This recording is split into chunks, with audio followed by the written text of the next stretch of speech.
Hello, and welcome to Line Change, the new NHL betting podcast from the Action Network.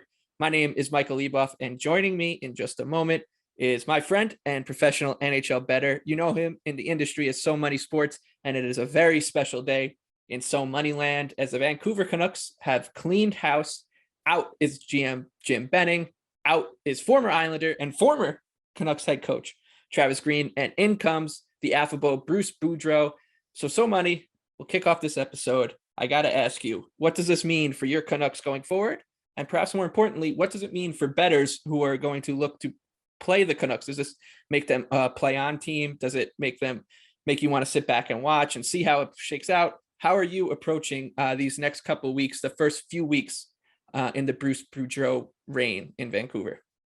So in general, I do think that it's a positive move for the Canucks. Now, the underlying issues for this team is their weak defense, and that's more personnel related more than anything, and that's not going to get fixed in the short term. That's going to be dealt with in the off season.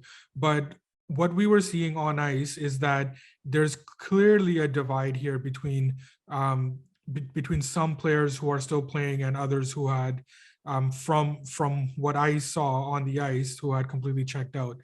Now, you bring in a new coach, and the way I see it is that at the very least, it can't get any worse. So I think that it does become a positive.